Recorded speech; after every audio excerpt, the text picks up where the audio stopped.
दोस्तों, climax tales में आपका स्वागत है। आज हम आपको एक ऐसी जगह ले चलेंगे जहां समय रुक चुका है और मौत हर कोने में आपका इंतजार कर रही है।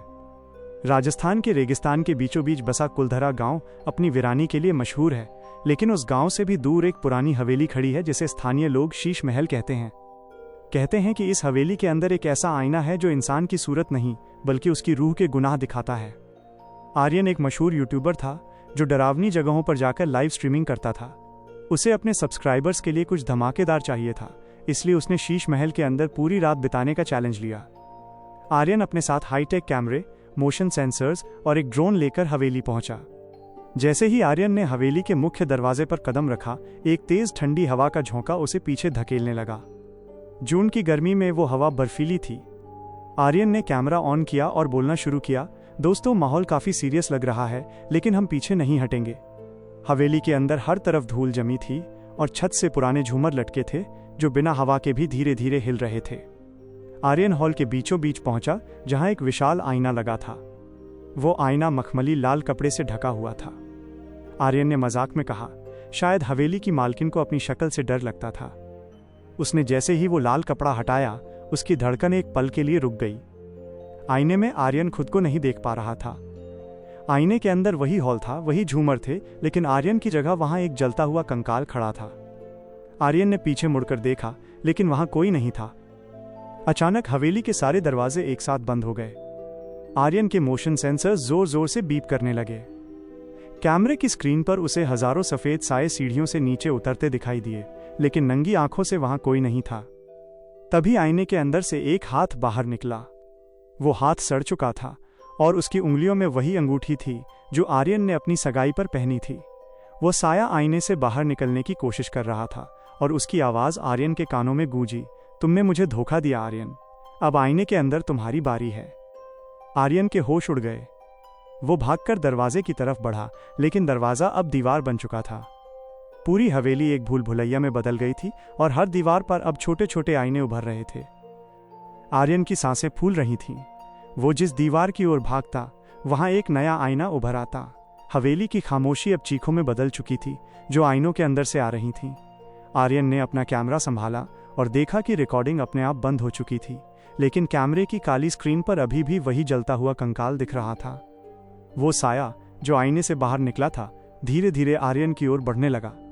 उसके चलने की आवाज ऐसी थी जैसे सूखी लकड़ियां टूट रही हों। आर्यन ने चिल्लाकर पूछा, तुम कौन हो और मेरी अंगूठी तुम्हारे पास कैसे आई? साये ने अपनी गर्दन एक झटके में टेढ़ी की। आईने के अंदर से एक दूसरी आवाज आई जो बिल्कुल आर्यन की गर्लफ्रेंड रिया जैसी थी। रिया, जिसकी मौत 1 साल पहले एक रहस्यमयी कार एक्सीडेंट में हुई थी। आवाज ने कहा, तुमने उस रात कार नहीं रोकी थी आर्यन, तुमने मुझे जलते हुए छोड़ दिया ताकि तुम्हारी बदनामी न हो। आज ये आईना वही आग उगल रहा है। अचानक हवेली के फर्श पर दरारें पड़ने लगीं और उन दरारों से वही लाल मखमली कपड़ा सांप की तरह निकलकर आर्यन के पैरों को जकड़ने लगा। आर्यन ने जेब से माचिस निकाली और उस कपड़े को जलाने की कोशिश की, लेकिन आग नहीं जली। उल्टा आईने के अंदर से आग की लपटें बाहर निकलने लगीं। आर्यन ने देखा कि अब हवेली के हर आईने में उसकी जिंदगी के वे पल चल रहे थे जिन्हें वो दुनिया से छुपाना चाहता था। कहीं वो रिया से लड़ रहा था तो कहीं वो सबूत मिटा रहा था। उसे एहसास हुआ कि ये हवेली उसे मारना नहीं चाहती, बल्कि उसे अपनी ही यादों के नरक में कैद करना चाहती है। तभी हॉल के बीच वाला बड़ा आईना तड़क कर टूट गया। कांच के टुकड़े हवा में तैरने लगे और आर्यन के शरीर पर कट लगने लगे। हर घाव से खून की जगह काली स्याही जैसा कुछ निकल रहा था। साये ने अपना जला हुआ हाथ आर्यन के गले पर रख दिया। उसकी पकड़ बर्फीली थी, लेकिन आर्यन को महसूस हो रहा था कि उसका सीना अंदर से जल रहा है। आर्यन को सीढ़ियों के ऊपर एक छोटी सी रोशनी दिखाई दी। वो एक पुराने दिए की रोशनी थी जो शायद इस हवेली के एकमात्र सुरक्षित कोने में जल रहा था। उसने अपनी पूरी ताकत लगाकर साये को धक्का दिया और सीढ़ियों की ओर दौड़ पड़ा। लेकिन जैसे जैसे वो ऊपर जा रहा था, सीढ़ियां लंबी होती जा रही थीं और हर कदम पर उसे कांच पर चलने जैसा दर्द हो रहा था।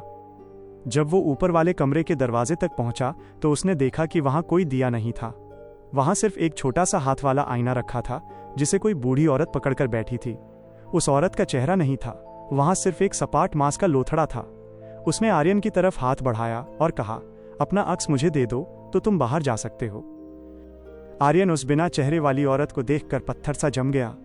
नीचे से उस जलते हुए साये की चीखें ऊपर आ रही थीं और सीढ़ियों पर कांच के टूटने की आवाजें करीब आती जा रही थीं। उस औरत ने फिर से अपना हाथ बढ़ाया और उसके हाथ में मौजूद छोटा आईना चमकने लगा। उसने अपनी खोखली आवाज में कहा, अगर तुम अपना अक्स मुझे दे दोगे तो तुम इस हवेली के लिए मर जाओगे और परछाइयां मरे हुए लोगों का पीछा नहीं करती। लेकिन याद रखना आर्यन, बिना अक्स के तुम दुनिया के लिए सिर्फ एक जिंदा लाश होगे। कोई तुम्हें देख नहीं पाएगा, कोई तुम्हें सुन नहीं पाएगा। आर्यन के पास सोचने का वक्त नहीं था। रिया का वो जलता हुआ साया कमरे के दरवाजे तक पहुंच चुका था। उसकी आंखों की जगह सिर्फ जलते हुए कोयले थे। उसने चिल्लाकर कहा, भागने की कोशिश मत करो आर्यन, तुमने मुझे आग में छोड़ा था, अब इस कांच के जहन्नुम में जलने के लिए तैयार हो जाओ। रिया का साया जैसे ही आर्यन पर झपटा, आर्यन ने चीखते हुए उस बूढ़ी औरत का हाथ पकड़ लिया।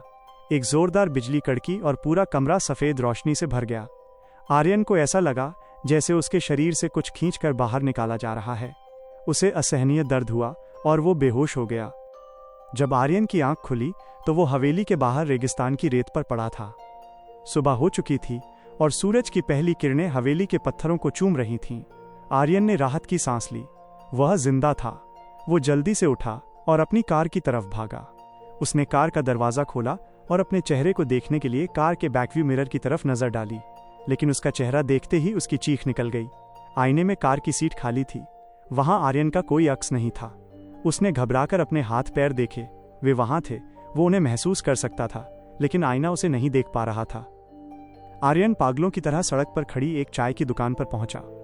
उसने दुकानदार का कंधा पकड़कर चिल्लाया, भाई मेरी मदद करो, मैं यहां हूं। लेकिन दुकानदार ने उसकी तरफ देखा भी नहीं। उसने बस अपना अंगोछा झाड़ा और काम में लग गया।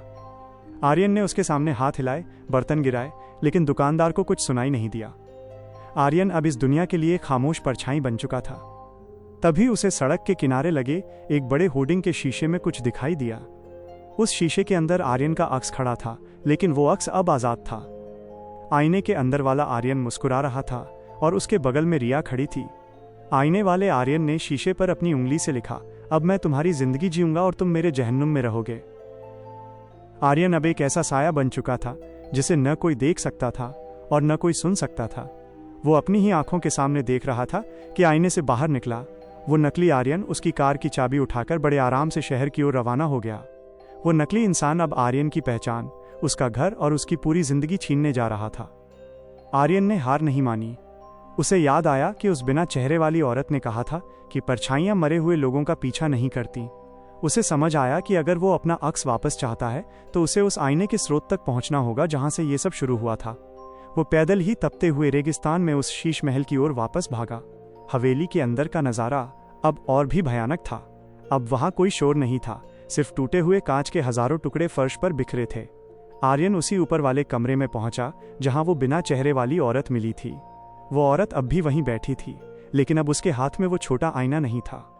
आर्यन ने उसके सामने घुटने टेक दिए और अपनी हथेली से फर्श पर धूल में लिखा, मुझे मेरा अक्स वापस चाहिए। वो औरत धीरे से हंसी और बोली, अक्स वापस पाने के लिए तुम्हें उस रूह को आजाद करना होगा जिसे तुमने अपनी यादों में कैद कर रखा है। जब तक तुम रिया की मौत का बोझ अपने दिल पर रखोगे, आईना तुम्हें कभी स्वीकार नहीं करेगा। असली माफी लफ्जों में नहीं, एहसास में होती है।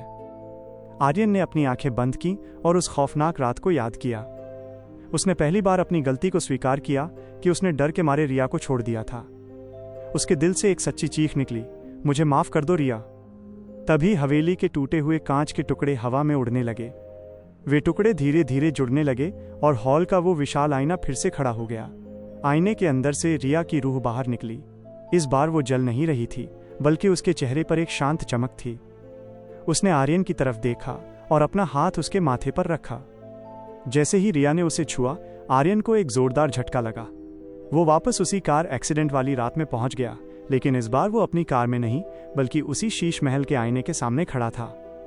उसके सामने उसका वो नकली अक्स खड़ा था जो शहर जाने की तैयारी कर रहा था। आर्यन ने अपनी पूरी ताकत लगाई और उस बड़े आईने पर एक भारी पत्थर दे मारा। एक कान फाड़ देने वाली आवाज के साथ आईना चकनाचूर हो गया। जैसे ही कांच टूटा, वो नकली आर्यन धुएं में बदल गया और आर्यन को महसूस हुआ कि उसका भार वापस आ गया है। उसने फर्श पर पड़े एक टुकड़े में देखा, उसकी अपनी सूरत वापस आ चुकी थी। हवेली धीरे धीरे ढहने लगी। आर्यन बाहर की ओर भागा और जैसे ही वो बाहर निकला, हवेली मलबे के ढेर में तब्दील हो गई। रिया की रूह अब आजाद हो चुकी थी और उसके साथ ही वो शापित आईना भी हमेशा के लिए दफन हो गया। आर्यन शहर वापस तो आया, लेकिन वो अब पहले वाला इंसान नहीं था। उसने अपना YouTube चैनल बंद कर दिया और अपनी पूरी जायदाद रिया के नाम पर एक चैरिटी को दान कर दी। आज भी जब वो किसी आईने के सामने खड़ा होता है तो उसे अपनी सूरत के पीछे रिया की एक धुंधली सी मुस्कुराहट दिखती है, जो उसे याद दिलाती रहती है कि सच को छुपाया जा सकता है लेकिन मिटाया नहीं जा सकता। दोस्तों, हवेली का आईना, रूहों का अक्स की ये कहानी आपको कैसी लगी? क्या आपको लगता है कि आर्यन को जो सज़ा मिली वो काफ़ी थी? अगर ये कहानी आपके दिल तक पहुंची है तो कमेंट में ट्रूथ लिखें। क्लाइमैक्स टेल्स में ऐसी ही रोंगटे खड़े कर देने वाली कहानियों का सिलसिला जारी रहेगा।